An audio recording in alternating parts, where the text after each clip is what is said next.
Okay, so recording is happening. And here we are. We have some attendees. Let's see.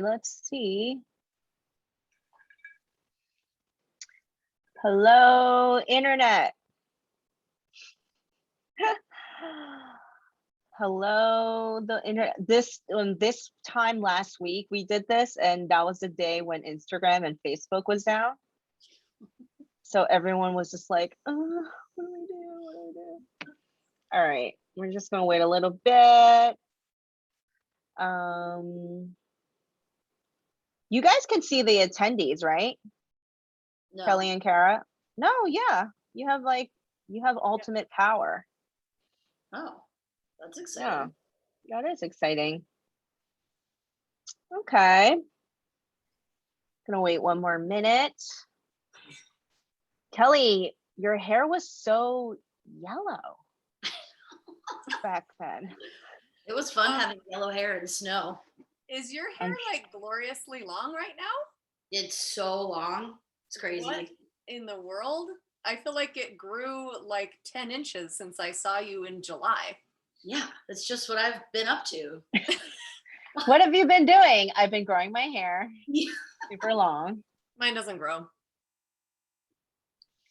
Okay, well, we're gonna start. As you know, this is all being recorded, so we will have this in perpetuity up on the interwebs. So we'll have folks that aren't technically zooming in live that they could refer back to this video. Hello, internet. My name is Esther. Oh, we already have a hand raised. We'll get back to you. Hello, internet. My name is Esther Park. I am the VP of Programming at Untitled Arts. Welcoming you guys to the info session dose, which is the final info session for our amazing home and away program at Anderson Ranch. Today, I am joined by these two fabulous ladies, Kara Despain and Kelly Breeze, who, let's be honest, you guys were roomies. Yeah. Right? Yep. I mean, best roommates. Yeah, are we saying? Some genius put us together. It was beautiful. I mean, it wasn't me. So before we kind of delve into the real world of Anderson Ranch with Kara and Kelly, I did want to do a quick share screen and let you guys know some very importante dates. Where is my PDF? Here we go. All right, bear with me now. So, all right, I hope everyone can see this. So Home and Away 2022. You guys, it's 2022. How crazy.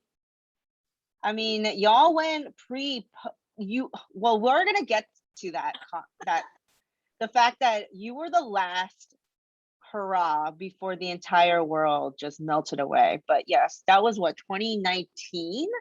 No, 2019. Wait, I don't even know what year it is. No, it was 2020. It was 2020. Oh my goodness. Okay, so Home and Away. So this is our opportunity here. It's called our travel residency. We've partnered with multiple amazing artist residencies throughout the country, places like Atlantic Center for the Arts, from Rauschenberg, Art Pace, and now Anderson Ranch. This is our third year doing Home and Away. This opportunity is only for Miami-Dade-based visual artists and filmmakers. And of course, we will be providing a stipend that's $500 per week. So this residency is 5 weeks, so that's a total of $2,500. And we also cover, of course, tuition, the housing, and travel cost. What else? Next slide. This is very important. These are the dates for our Anderson Ranch Takeover. That's February 2nd to March 9th of 2022. That's 5 weeks. Applications are open. You have another week So due date is this time next Monday. So that's October 18th to put in your application. The application is very, very straightforward, super simple. I believe it's just, tell us about yourself, tell us why you want to go, upload your CV and your resume and some work samples, and that's it. So again, key dates here. Boom. So we're done with the, what do I do? Stop share. All right, so we're back. Kara and Kelly. Kara, you can unmute yourself. You want to tell us about your virtual background? This was us on Oscar night, I believe. We dressed up for the occasion, even though we were watching just on television in the lodge. And we just wanted to be fancy. And fancy y'all are. Look at Kelly and her fabulous earrings, I think. So before this opportunity, were you two familiar with Anderson Ranch? Kelly, Yes, a little bit. Yeah. Yeah, I had a friend that did like a workshop there, and he had told me all about it, and I was aware of it in a more general way. Yeah. What about you, Kelly? I'm going to be super honest and say, no, I wasn't, which is made it even crazier because I just didn't know, and then I got the opportunity to go, and I think it made the whole thing, it's mind blowing as it is, but not having been aware of it made it even more so. Yeah. And did you have any kind of thoughts on what you were going to work on when you got there? Or was it one of those like, I'm just going to go with like a complete blank slate and see how the mountains move me? That one was kind of tricky for me because I definitely had something that I wanted to work towards and had a really specific goal. But then I got there and things started changing so fast, as they do at residencies. You're like kind of soaking up what's around you, and just, you have the time and the space to just kind of, go crazy and do whatever you want. So what I went there to do ended up just totally changing. And yeah, I don't know. It makes you feel crazy in a really good way. Yeah. What about you, Kara? Well, it's funny when you read the packet, like the first thing that you get from them, it makes it feel like you need to like very specifically choose the sort of like department that you want to be in. So I was like a little nervous because I wanted to work on the carbon paintings, but I was like, but I don't want to like only have to do that because the facilities are amazing. And I like nerded out and looked up everything. And so I was like a little bit like confused, or like, oh, what if I want to like make a sculpture?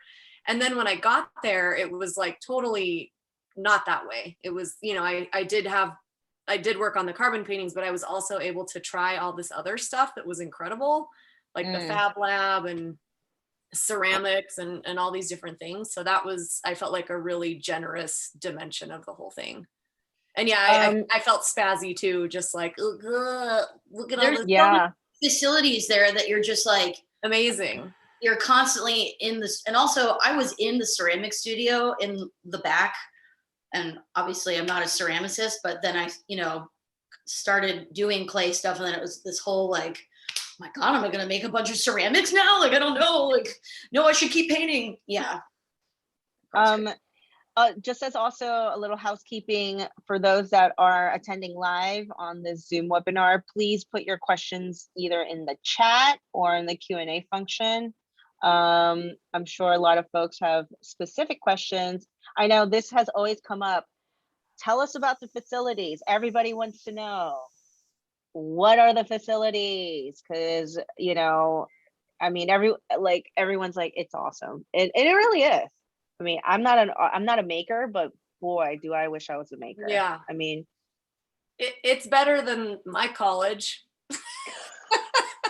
No shade, University of Utah, but like, no, it like, sorry, but I had like a lot more opportunity there. To be fair, maybe they've changed their setup over there, but Anderson Ranch is amazing. It's like really small, like it's which is nice because you can just kind of like play around in these little like log cabin dreamlands, but it's all right there. And they're kind of, I don't know, they get a lot of cool toys. They get a lot of new fancy cool stuff. Did you I mean, Kelly, I know you were saying you were in the ceramics lab. What were you able to work on other mediums too in your off time, or were you kind of mainly focused on the work at hand? I was definitely super focused on the work at hand, but I got to go do some screen printing. I was doing ceramics. I will say that I think one thing, I don't necessarily like regret it, but I wish I kind of would have, before I got there, really thought about my work through the lens of all of, I wish I would have thought about stuff that I could very specifically make with the specific facilities at Anderson Ranch. Like what? Oh my God, I don't even know. I wish I would have thought more about the ceramic thing. I wish I went and had some photos printed out and there's too many to list, really. I wish I could have gotten down to where Kara was in the sculpture studio more, and we did a little bit of welding, but I wish I would have thought about that before, but yeah. Can you guys explain kind of the day-to-day too of just like being there, living there? How was the food? How was the accommodations? Clearly y'all were roommates. Did you guys party late at night? How's the altitude? Who told you that? Never. Who told you that? Yeah, okay. Well, I would say, so just to clarify, because I'm like sometimes weird about this stuff, we each had our own sleeping quarters, and then there was like a joint, what do they call those, like a sister brother bathroom or something. Oh yeah, there's a word hers or something. So you like have a little, like you each have a door that opens to the bathroom and shower, but just the toilet and shower, and then you each have your own sink. So that like what going into it, I was like, well, hopefully we have like some awesome togetherness and then some like private area. And I didn't know Kelly yet. And then we're like, oh, cool. We're like bathroom mates. And then it just ended up where we would open the bathroom doors and like hang out all the time. Yeah, it was beautiful. What did we call it again? The palace. It was awesome. Just the throughway was always open, and we just talked to each other really loud through the doors as we were like getting ready. It was super cute. But like that said, like I appreciated like everybody being given their own like sleeping space and space to get like kind of messy, because if you didn't have a beautiful like bromance like we had, it might like you might want a little more privacy, because I've had residencies where it's been like full-blown bunk beds and like everybody in a bunk room, and that's cute, but that's hard. Yeah. So like just know that accommodation I thought was really comfortable and awesome. And then the food was amazing. Yeah. The food was amazing every single day. I mean, we even had a crawfish boil at one point. Oh yes. I mean, yeah. It's super fun hanging out in the morning in what we weren't calling it, not a cafeteria. What was it again? Just like a cafe, little zone. Yeah, or a common room or something. Yeah, it was really nice, like waking up and being able to just go get coffee and like eat breakfast at your leisure, because I'm a super night person and I'm not a morning person. So I was kind of like, is everyone gonna judge me, or am I gonna have to like do a schedule that I'm not used to? And it wasn't like that at all. Just woke up on my own time, did the coffee, and went to work, and it was great. I wish I could live like that all the time. Yeah, same. So yeah, long story short, apply for the food. Yeah. You're really, I mean, let's be honest. No one's really applying to Anderson Ranch for the facilities and the time away to make work. It's really just to eat.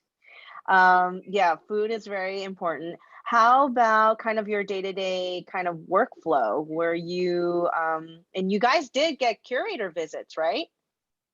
Big time. Yeah. Explain that. How was that experience?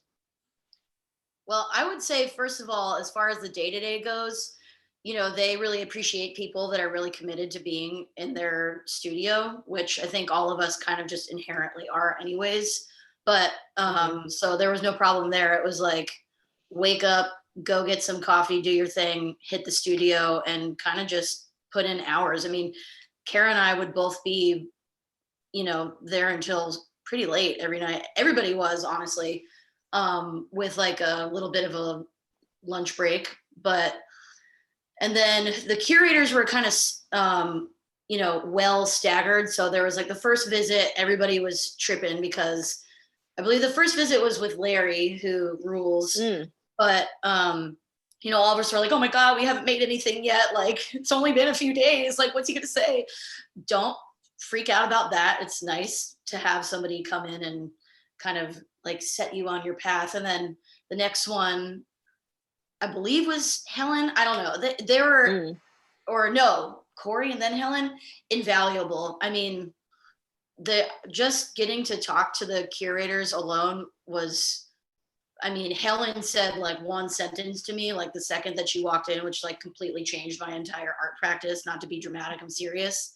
Wow. So it's a huge, huge part of it is getting to be there with like, you know, just, oh yeah, Helen's just chilling in the cafe, whatever. It's no That big is deal. Helen Molesworth for those. They're like, who's Helen? Helen Molesworth, who, as you know, is a G, was the curator at Mocha LA, and before that, everywhere. But yeah, Carol, what about you? What was your experience? Your day to day, and then the visits and everything. Yeah, I mean, it was just really cute, like having everyone, because we all had our own little zones, but then we were like, it was like Sesame Street or something. Like we'd go to work and we were all like super serious, and I think everybody was like, oh holy shit, this is like an awesome like opportunity. And I think everybody was kind of like, well, I don't want to be, you know, like I don't want to look like I'm not doing anything, even though we were all like putting in a lot of hours.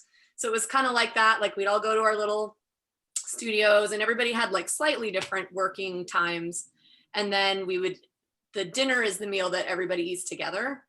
And that was nice. So like there's a chef that prepares it, and then you go and you all sit and eat in the cafe. At least that's how it was before COVID attacked our lives. It might have been different last year.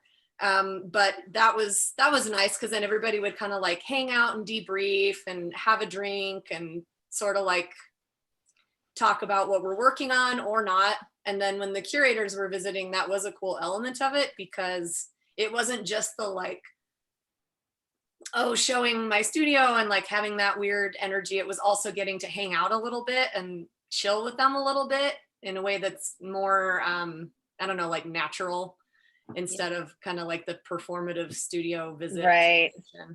So I appreciated that dimension, because they also travel to get there. It's not that they're coming to a big city. Right. They're kind of going to a destination also.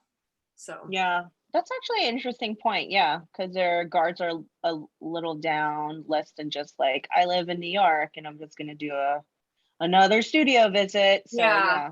And I have to like hurry. Like it was very much not that way. So what other kind of, I guess, insights in the last Q&A? By the way, lots of folks, come on, put in your questions in the chat, folks. I know a lot of people have burning questions for Kara and Kelly. What was it like living in the town? I know, you know, someone asked in the last session, or do you guys do outings? Like, I know you guys do a lot of outings, a lot of snow walking. Gotta tell you right now, that's like the best part of being there. First of all, I was like, you know, is anybody gonna want to go get a beer? Is there a bar close? Like, what's gonna happen? The answer is yes. And there is a hot tub in close proximity to it, but don't bother trying to break in, because after 3 weeks of doing that, they will kick you out. So in the most humiliating way. That was not our fault, to be fair. We thought it was loud. Yeah. But it was glorious when y'all were getting full hot tub access. It was incredible. Yeah, when it snows on you in a hot tub, you are really living life. But yeah, it's super fun going into Snowmass Village. There's tons of stuff to do around there. There's a lot of like, you could just go, like Nicole, who was with us, went on a lot of like solo hikes through all Yeah. the gorgeous nature that surrounds you. We kept saying that it felt like being in a snow globe because you straight up were. Oh, the snow globe. The snow globe. Yeah, there's a little grocery store that you can take the bus to. All the bus drivers are super nice. It's very easy to get around. Yeah. Good. And it's like, it's a whole different weird little pocket because it's like a little mountain town, but then it's like way bougie and it's like an interesting blend of everything. So it's fun to like go and explore that and just get weird. We have Mariana Serrano asking, can you touch on what the residency experience is like for filmmakers? I don't know. Do you guys want to talk about Edson's? We're like speaking on behalf of Edson, but he was a filmmaker and I think he wrote his script while he was there, right? He was writing his script, and Baron even set up a night in the big hall with his projector and had us all in there to see what he had been working on. Yeah, I feel like there was a lot of like writing and tinkering going on. Mm-hmm. Yeah, I could see. My partner's a filmmaker, and I was telling him he should go over there because I could also see the version where if you're a person that like likes to have space to write every day, there's lots of like really nice little nooks and privacy moments to do that. And it's like beautiful and awesome. And then, you know, on the editing side of things, I think Edson was also editing something. Yeah, I don't know there sure. are equipment. Yeah. That's awesome because editing is like, and listen, there are people that really love editing out there, but it's also like kind of like and you just need to like have space and time to do it because you never want to do it super bad. Yeah. So residency is perfect for that kind of thing. Yeah, correct. Do you guys want to talk about kind of the logistics of like shipping your work? Did you like bring all your stuff? Did you buy stuff? Was it like, how do you get supplies? Things like that. I was kind of like not sure what would happen with shipping stuff. I was a little nervous about that, to be honest, in terms of just making bigger work and getting it around, which I do think is something to consider at the end of the day. Like I was lucky in that I spend part of the year in Salt Lake City, and that's only 6 hours from Aspen. So I was able to have my partner pick me up, and we just drove some of the work back to Salt Lake City for storage. But it is something I would like think about. It's not impossible though. I mean, you can ship stuff there just fine, but I think I would consider that. I might have done, if I didn't have that ability, it would have been harder for me to handle something like that big topography that I cut, for example. Yeah, I wish that I had thought about that a little bit more because it definitely affected like the type of work I was making, to be quite frank, because you know, shipping things is really expensive. A lot of people, which I would also highly recommend having stuff shipped there to you, because half of my luggage that I took out there was like yarns and all this stuff. And I realized I could have just had it sent to me there because there's a whole mail room. Everybody's more than happy to like tell you that your package is there, or you just wait and go grab it. That makes it much easier on you. But I also would recommend allowing yourself plenty of time to box it and ship it, because I feel like there was like a pretty major frenzy with all of yeah. Yes, everybody was having like a mail meltdown, kind of like totally. You know, it takes a second. Like I feel like Kara, you were building like Michael built a crate. It was a whole thing. William, he made a crate for William. Yeah, so that's definitely something to think about. But yeah, have your stuff, like your supplies, sent there to you on I feel like a lot of people were using Blick. It's really like fast. I ordered a lot of supplies there, and then once I got there and got oriented and realized what I might want to do, I did order more stuff. I would say that while it's really awesome that they have a little supply store there, it is a bit pricey. So like, even though that's available, I would say don't rely on that because it does get pretty dang expensive that way. But if there's like a little thing, you're like, oh, I forgot a X-Acto knife, or I need some print paper or an array, like that, it is there. But you know, as far as like going into Aspen and having there be like a Utrecht, like that's not happening. I would maybe even say like go as far as to say that maybe set aside some of your like stipend money to ship your work so that you don't feel limited by the type of For sure. stuff that you're making, because it's really worth it to let yourself like make a big sculpture if you want to, and then you know that you have the money to then ship afterwards, instead of being like, oh, I can only work so big, like or if you know that you're working on something that you're going to put in a show somewhere, or if you have a gallery that can help you with shipping, like coordinate all that. Because like Michael's gallery picked up work for him and I was like, wow, amazing. Oh my God. Oh yeah. Couple questions. Raphael Bernard asks, is there a possibility of driving there and back with gear? Yes. And Kara, you drove, but you were saying you're from Salt Lake, but yes. However, no one from Miami has ever taken that challenge because I believe it's like a long drive. Well, it's also snowing, so if you're not comfortable with being in you gotta know how to drive in snow. Yeah. So, you know, like I want, on the one hand, I want to say like it would be nice in some ways, especially if you are a person that like, let's say you wanted to go out and shoot stuff in the snow or like have the ability to do your own thing off campus, it would be worth considering driving. But it is no joke, like driving in those conditions is like, for Miami, but like a lot of you guys said that was like your first time seeing snow. Yeah. So like I would definitely like consider that extremely heavily before even thinking about driving out there. And also don't forget that you can check your stuff, you know, like a lot of us brought, you know, our personal stuff and then a big extra bag of supplies. So maybe check the gear, but anyways. Yeah. Do it.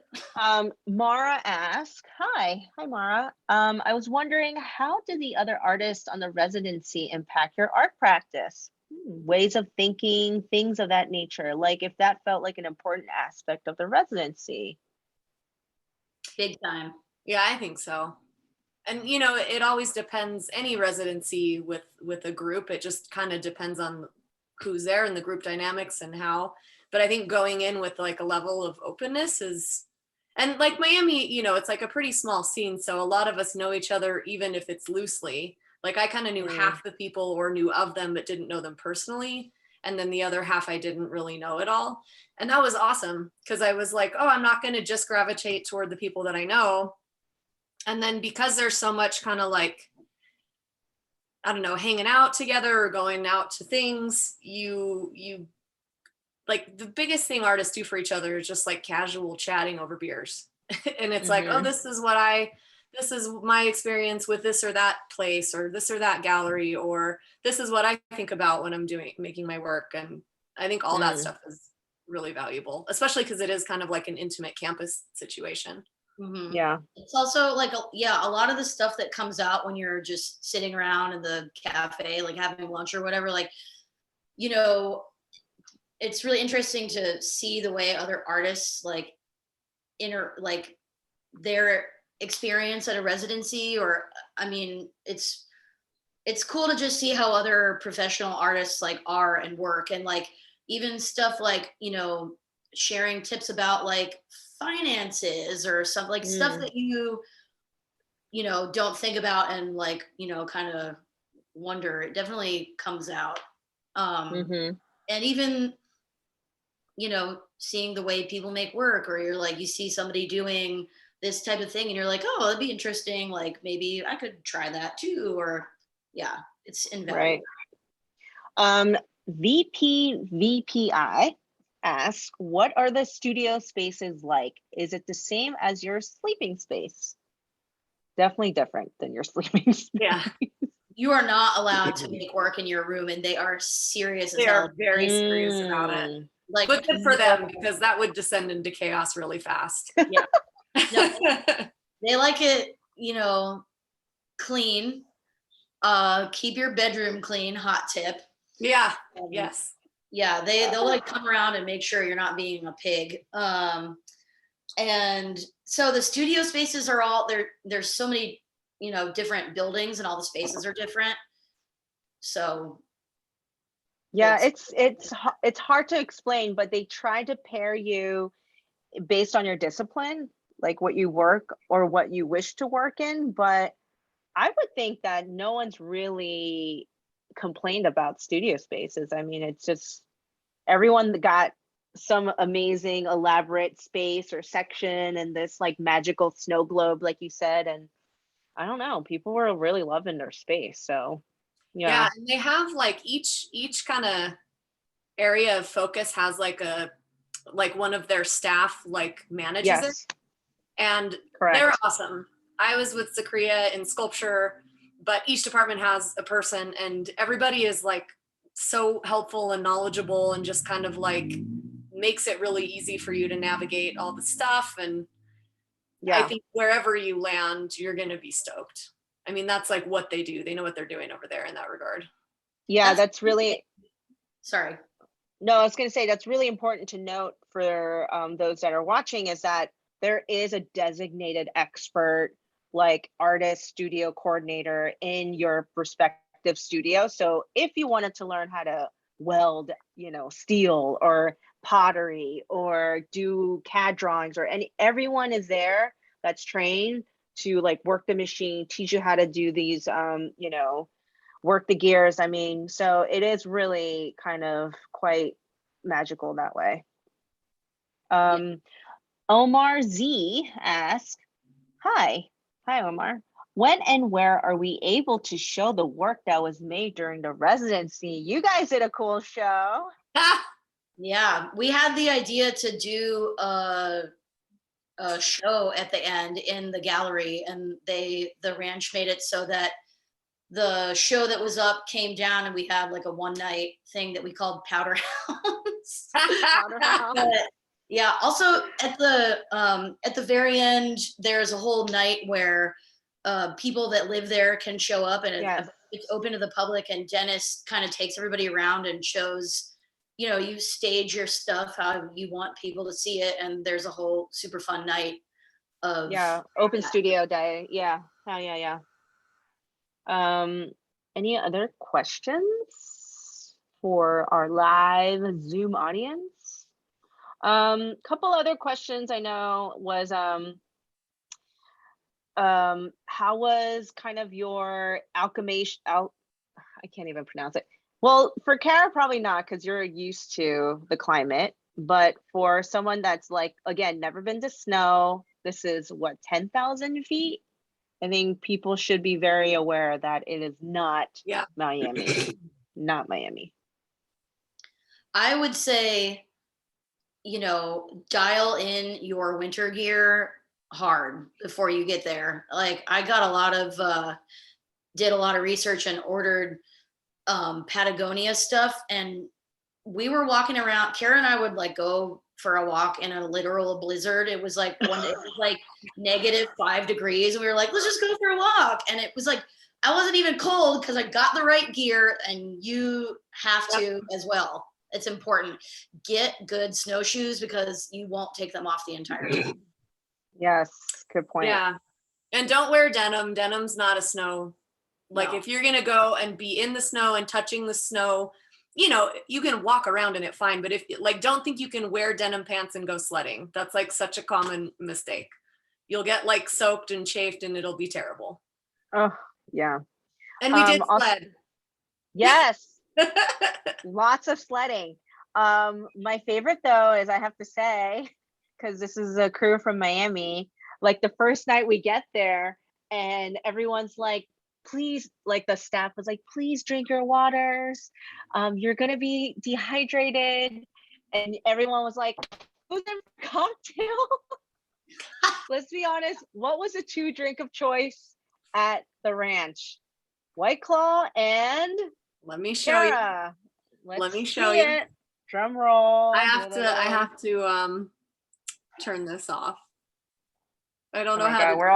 we're all so excited. Look, it's like not letting It's not me. working. I How think do you I have to turn take off off my your. virtual background? None. There we go. Okay. Yes. Look at this Gold beautiful snap. logo. Yeah. We Come on, were all Taki, cold romanced snap. by the horse. Yes. Cold snacks. That's only can you get those out in the Southwest. But yes, Yeah. so They just hit Utah for the first time. I had only seen them in Aspen until like 2 weeks ago. but yeah, but I mean the communal aspect of it, when Kara was saying you've only knew like some folks by name, it was quite amazing to see so many bonds that were formed during those 5 weeks. So I know we're almost out of time. Any other last questions? If not, do you guys have any last words on kind of, words of encouragement, any pro tips, anything for folks that are like, oh, I don't know if I should apply, or I'm scared to go live in snow for 5 weeks, or First of no? all, the 5 weeks goes by so fast. Like it Yeah. seems like a big deal, and you're like, oh, like, but honestly, bye Miami, like, Yeah. and then I it's just over. like don't miss it. Like it's such a good opportunity for real, because like if you, for example, if you try to go to Anderson Ranch in some other way, it's awesome, but it gets very expensive. It's a whole different situation.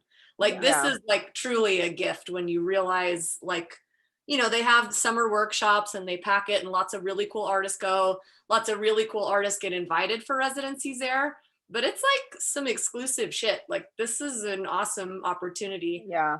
And I think the transplant situation is really awesome. Like I grew up in the Rockies, but I was like a nerdy big sister, like watching other people see the snow and like me crying. I'm like, what a weirdo I am. But it's a cool thing. Like get out of Miami for 5 weeks and go to the snow. You won't regret it. It's awesome. Yeah. Don't be wishy-washy. Just apply. It's like it's honestly one of the best experiences I've ever had in my life. Like it blew my mind. Top 3 residencies for sure for me.